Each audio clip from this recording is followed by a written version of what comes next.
On commence donc par les visionnages. Qui commence? Le fameux Shifumi. C'est quoi ça? C'est un puits. Et du coup, les ciseaux tombent dedans? Bah ouais. Bonjour à tous et bienvenue dans une émission où Ker découvre le Shifumi. Mais en fait, j'ai eu un doute sur le Moi, truc que j'ai tu me vraiment posais. un doute que Puy gagne, hein, mais bon, pourquoi pas. Ah, Je pense que Puy gagne contre tout sauf contre le papier. Le papier? Mm. Il y a un papier? Ouais, il y a la feuille. Ah On oui, peut c'est faire la feuille. pierre, feuille, papier, ciseaux. Ah non, il n'y a pas de puits. Bah non, il n'y a pas de puits. Mais c'est en Normandie, nous on avait des puits.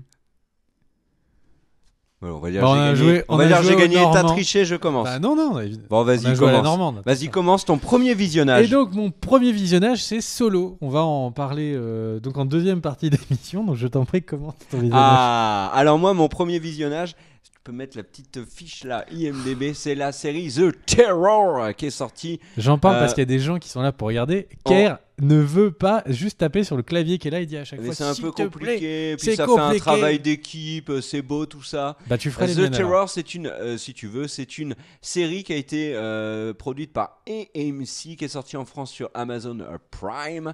Il y a déjà les 10 épisodes qui sont disponibles. C'est une adaptation d'une œuvre de Stephen King, si je ne dis pas de bêtises, mais peut-être que je dis des bêtises. Hein. Le principe des visionnages, c'est qu'on parle d'un truc qu'on a regardé, mais on n'a pas passé 3 heures en bibliothèque pour se documenter sur le truc. Non, c'est vraiment une petite critique balancée pour ceux qui ne connaissent pas, à la va-vite, mais avec tout de même le plus important, c'est-à-dire notre cœur. Et dans The Terror, il y a un beau casting. Jared Harris, qu'on avait vu récemment dans la série The Crown, qui avait joué dans les premiers épisodes de la série. Il jouait le roi George VI et il était extraordinaire dedans. Tobias Menzies, qu'on a vu dans Game of Thrones, c'est... Il y a de nombreux acteurs qu'on a vu dans Game of Thrones. Ouais, c'est Tully, et celui qui se fait maltraiter par les frais. Il y a Victim. The Victim, tout à fait. Et enfin, Ciaran Hinds, qu'on avait vu. Alors, j'ai oublié de le dire, mais tous les fans de Outlander vont me tabasser si je le dis pas. Tobias Menzies joue également dans Outlander. Et Ciaran Hinds, qu'on a vu dans Game of Thrones, qui jouait Mance Rider, mais les gens qui ont du goût, comme moi, s'en rappellent dans la série Rome, puisqu'il jouait César, jusqu'au moment où il se fait poignarder. Et là, vous allez dire « Ouah, l'enfoiré, il a spoil !» Oui, mais c'est un petit peu historique. Mais Jules c'est César surtout- s'est fait poignarder, même qu'ils le disent dans Astérix. C'est surtout le méchant dans DC. Dans le Ah, c'est Justice vrai League. qu'il joue Stephen machin. Steppenwolf. Steppenwolf, C'est excellente vraiment- prestation. Moi, je trouve que c'est son plus grand rôle. C'est Bah, il Lui- est immense. Il est Ouh. immense dans le personnage fait au moins 3 mètres. Alors, The Terror, c'est quoi selon sérieux? C'est une donc, série de 10 épisodes qui raconte l'expédition de 2 bateaux, donc, dont un s'appelle The Terror, le deuxième, j'ai oublié le nom, en Arctique. Le but, en fait, de cette expédition, c'est de trouver un chemin, donc une nouvelle route commerciale qui permettrait donc aux Britanniques de gagner des jours et des jours et des jours, voire même des semaines de navigation pour rejoindre la Chine et donc pouvoir faire du commerce plus facilement. Le problème, c'est que cette expédition est vouée à l'échec, ils le savent hein, quand ils partent, mais ils y vont quand même la fleur au fusil, et ça se passe pas très bien, puisque très rapidement, ils se retrouvent bloqués dans la glace, et là, alors la question va être de savoir s'ils vont survivre ou non, et il y a d'autres choses, puisqu'ils sont en fait traqués par une créature dont on ne connaît pas l'origine et qui va pimenter leur voyage Club Med au pays de la glace qu'ils ne font jamais. Et voilà un petit peu pour le pitch. Pourquoi est-ce que j'en parle? Parce que The Merci Terror... pour ton avis en tout cas. Attends, Si vous avez des questions sur le mais chat, je vais pas... n'hésitez. T'es bête. Pourquoi est-ce que j'en parle? Parce que The Terror, c'est une vraie réussite. C'est une série un peu particulière parce que c'est très lent. Mais c'est complètement envoûtant. J'ai rarement été autant envoûté par une série. On s'attache à tous les personnages. Le rythme qui au début... Quand tu dis envoûté, c'est-à-dire il y a des fois tu te retrouvais dans d'autres pièces, habillé différemment. Non, pas à ce point. Mais en tout cas, j'avais hâte de voir la suite de The Terror. Et quand j'ai terminé la série, qui est vraiment bien construite, qui est intelligente, qui prend le temps de développer ses personnages et de les rendre attachants, mais aussi de montrer toute leur complexité, et ben une fois que tu termines cette saison, alors je ne sais pas si suite il y aura, en tout cas, et ben moi je tiens à te dire que là actuellement, nous sommes en quoi? En mai? Eh ben, ça fait déjà plusieurs mois que l'année est commencée. Bah, The Terror, c'est mon top 1 de l'année 2018 pour l'instant. Donc j'avais envie d'en parler parce qu'on n'avait pas fait de vidéo dessus. Avis très rapide, mais moi je vous conseille de regarder The Terror à toi. Ah, tu mets la pression. Ah Donc ouais, tu parles d'une grave. très bonne série. Ouais, je suis Ah obligé ouais, de boum, parler boum. d'un chef-d'œuvre alors. Ah, Et bah. donc je vais parler Les de. Tuches 3, ouais. Eh bien, je vais parler de Code Geass, la rébellion de Lelouch, et qui en japonais, parce que c'est un anime, c'est Kodo Gyasu Ankigyau no Roshu no Rurushu. Ouais, bah t'aurais pu le dire tout Voilà, simplement. c'est- Kodo Glazu, j'ai eu la Yang prononciation- Yasu, no Roshuru. J'ai eu la prononciation du kanto, les personnes spécialistes m'excuseront. Et donc en fait, qu'est-ce que c'est que God Geass ? Eh bien, c'est tout simplement une série qui a été diffusée en 2006. Tu vas me dire, mais oh là là, l'ancien et tout. Et c'est une série qui a eu 2 saisons, qui sont 2 saisons magistrales. C'est un des meilleurs animés japonais qu'il y a pu avoir. En fait, quelle est l'histoire ? C'est un étudiant qui s'appelle Lelouch. Le louche. Et en fait, Lelouch, eh bien, c'est un étudiant, mais qui est incroyablement malin. On est dans un univers dystopique. Le monde entier est et on va dire, il y a l'empire de Britannia qui règne dessus. Et le Japon n'a plus le droit que s'appeler la zone 11. Les gens n'ont plus le droit de s'appeler des Japonais. En gros, le grand empire britannique essaye de casser toutes les différentes nationalités pour que tout le monde ne se sente plus que britannique. Et Lelouch était un ancien prétendant au trône, un des jeunes princes héritiers, et en fait, suite à un attentat qu'il y a eu sur ses parents, il a dû s'échapper, se cacher dans la zone 11. Et en fait, donc il est là, il vit en simple Ses étudiant. deux parents sont décédés. Alors son père est toujours sur le trône, mais il ne le Il reconnaît ne pas. fait plus de cinéma. Alors il est sur le trône, donc Son je père, l'entends pas. Claude Lelouch. Je l'entends pas. Non, c'était juste pour faire une blague sur Claude Lelouch. Vas-y. Je pense que c'est la première fois que la série a eu une vanne sur Lelouch. Et le truc, c'est que notre ami Lelouch, de son côté, du coup, va devoir essayer de s'en sortir avec lui et sa sœur, qui a été traumatisée par le drame qu'a subi leur famille, la mort de sa mère qui a eu lieu devant ses yeux. Et donc, il va devoir essayer de protéger sa famille. Et donc, comment eh bien, il va la protéger ? Et là, c'est la magie des animes. Il va rencontrer une fée qui est complètement immortelle. Et elle va lui donner le pouvoir, avec son œil droit, de donner un ordre. Il ne peut donner qu'un seul ordre. Avec son œil droit. Il ne peut, parce que son œil droit, en fait, t'envoûte. Mmh. C'est un peu comme la série The Terror. Tu te retrouves dans d'autres pièces sans Mmh. tes vêtements. Mmh. Et en gros, donc, et avec son œil droit qu'on voit là dans l'image, il t'envoûte et il peut donner un seul ordre. Et cet ordre, toute ta vie, tu seras obligé de toujours C'est super. faire exactement. C'est super. Et donc, parfois, l'ordre, il triche un peu parce qu'il dit tu suivras tous mes ordres. Donc là, c'est un peu triché. Mais souvent. Mais est-ce qu'il peut la dire série- tu suivras tous mes ordres pendant 1 heure? Et donc, en gros, par exemple, il y a un personnage où il va lui dire écoute, il faut que tu survives.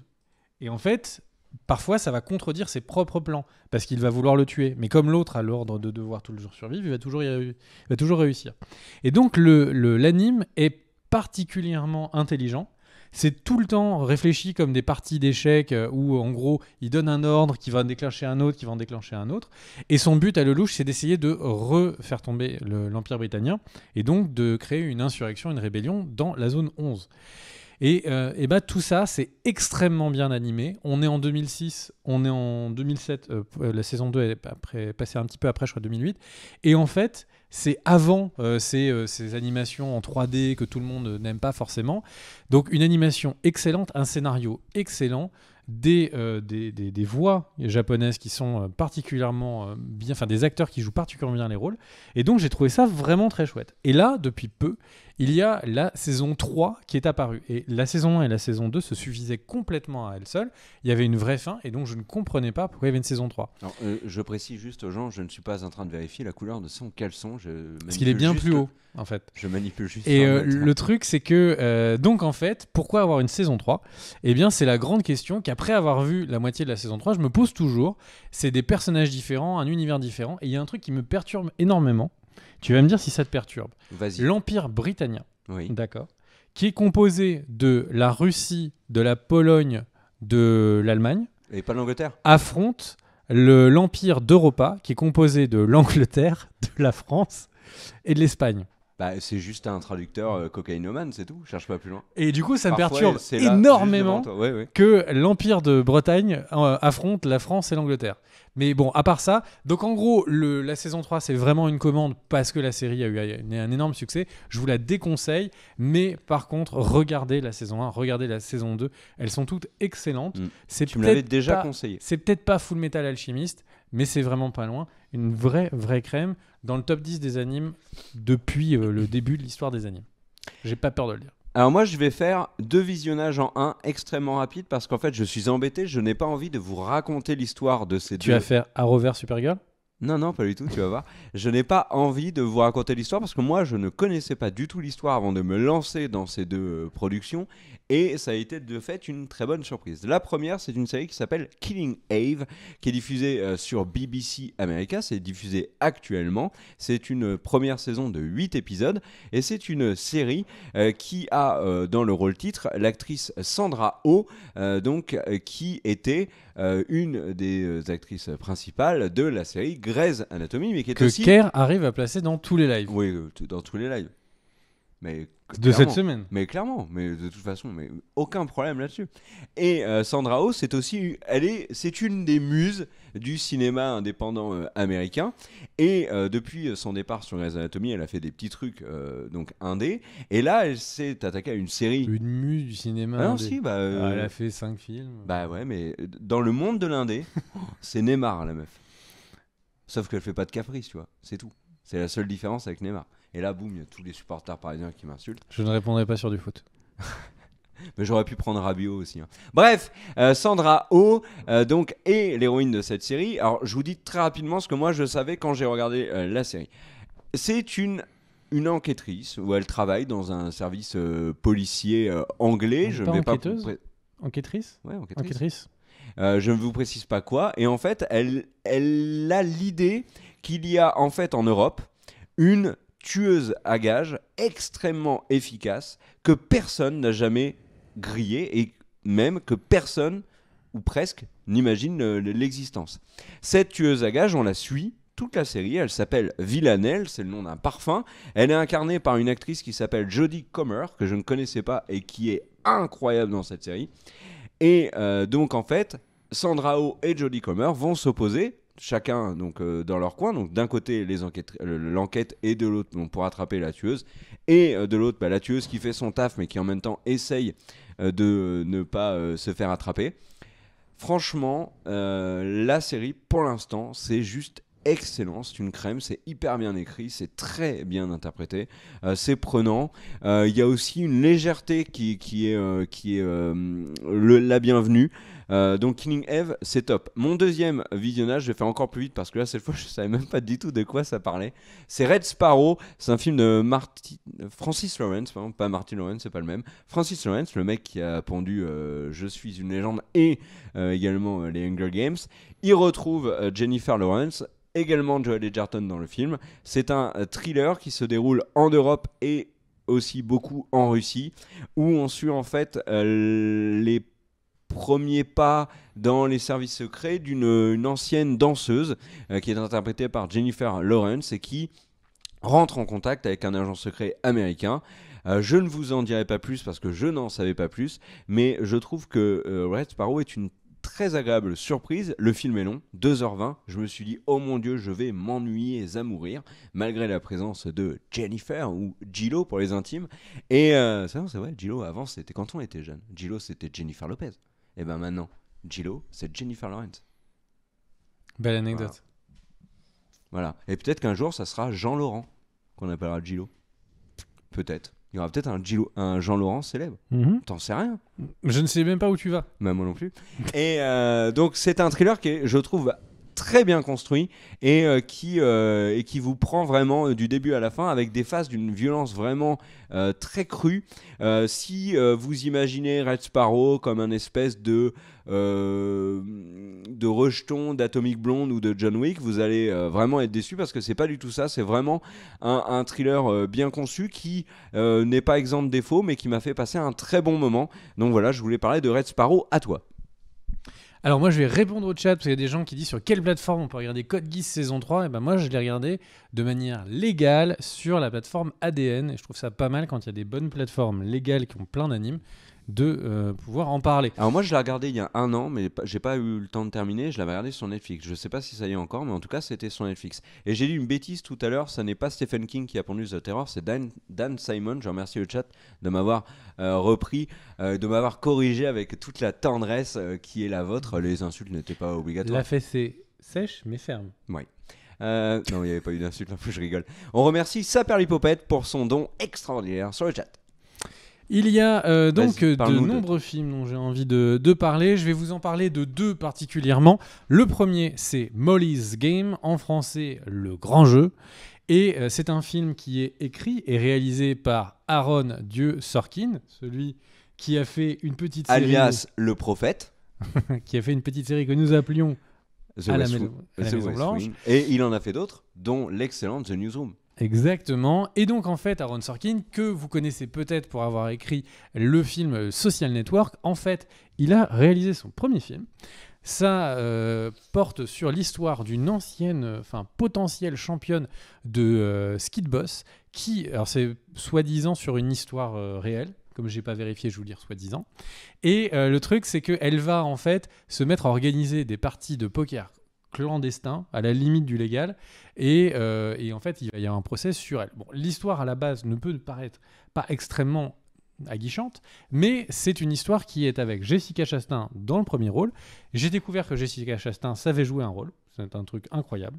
J'ai Jessica Chastain, j'ai elle, découvert qu'elle Ouais. savait jouer des rôles. mais elle a toujours été extraordinaire à l'écran. Cite-moi un autre film où elle est extraordinaire. Bah, Interstellar, Zero Dark Thirty, The Zookeeper Wife, elle a jamais été mauvaise à l'écran. Zookeeper, ouais. Tu donnes à Jessica Chastain une pub pour du Benko. À la fin, tu pleures et tu dis mon Dieu, je vais en acheter 12 boîtes. Bon, je vais pas complètement valider, mais en tout cas, donc j'ai découvert que Jessica Chastain savait jouer un grand rôle, en tout cas un rôle avec du charisme, un rôle un peu plus dangereux. Ensuite, il y a Idris Elba qui joue extrêmement bien également, et il y a Kevin Costner qui a un rôle assez important dans le film, un peu tertiaire, secondaire voire tertiaire, mais qui quand même est assez intéressant. Le film est comme on peut. Alors, on peut juste dire pour les gens qui ne connaissent pas Kevin Costner, il a été mondialement connu pour un film extraordinaire qui s'appelle The Postman. À toi. Et le truc, c'est que donc ce film a été extrêmement bien écrit. Bon, ça, je pense qu'on pouvait s'y attendre de la part de Aaron Sorkin. Par contre, ce qui m'a un peu surpris, c'est que la réalisation est extrêmement réussie. Alors, ce n'est pas un très haut niveau de réalisation, mais on sent complètement que Aaron Sorkin est dans la mouvance de David Fincher. C'est normal, c'est avec lui qu'il avait fait le Social Network, mais on a vraiment l'impression de voir une suite du Social Network, comme si le Social Network était un reportage sur la vie du créateur de Facebook, et que là, on suivait un autre portrait, et que c'était une succession de portraits, ces films. Le film est réussi, il va vous prendre au trip, il aura quelques surprises. Il y a vraiment un moment qui est particulièrement réussi. Je parle du moment où elle est vraiment très en danger physiquement. Et donc, en gros, il faut, si vous aimez l'œuvre de Aaron Sorkin, il faut voir le film. Vous ne serez pas déçus. Le deuxième film, qui est un autre film d'Idris Elba. Parce que tu dis, si vous aimez l'œuvre d'Aaron Sorkin, regardez Molly's Game. Mais si vous n'aimez pas l'œuvre d'Aaron Sorkin, on tient à vous dire tous les deux que vous n'avez aucun goût. Non, mais Aaron Sorkin, on est méga fan d'Aaron Sorkin. C'est vraiment, c'est le Michael Jordan des scénaristes. Il met à l'amende n'importe qui a tenu un stylo dans sa vie. Je suis d'accord. Donc, on va enchaîner sur un autre film qui a Idris Elba, mais qui n'a pas Aaron Sorkin. Je veux parler donc de The Dark Tower, donc, qui est un film qui était adapté de... alors, je crois que c'est The Dark Tower, le titre. Ouais, la tour sombre. De Stephen King. Et eh bien, c'est une catastrophe. Oh, t'es dur. Ah non, c'est Non, une t'es catastrophe. pas dur du tout, c'est vraiment La tour s'effondre au bout de quelques instants. Le truc, c'est que donc le héros, c'est Idris Elba. Le méchant, c'est Matthew McConaughey, qui joue Matthew McConaughey. Et c'est... Mais il le joue très mal, je trouve. Bah, c'est un sous-Matthew McConaughey. Il joue lui-même. Est-ce que quelqu'un peut bien se jouer ? Non, mais dans True Detective... Est-ce que tu te joues non, mais de toi ? dans True Detective, moi, il je me joue crevait peu de l'écran. moi. Dans Interstellar, il crevait l'écran. Ouais. Là, c'est dans The Dark Tower, c'est l'angoisse. T'as envie de lui dire, va demander des conseils à Cadmerin. Alors, c'est un film qui est vraiment nul. Voilà, parlons-en.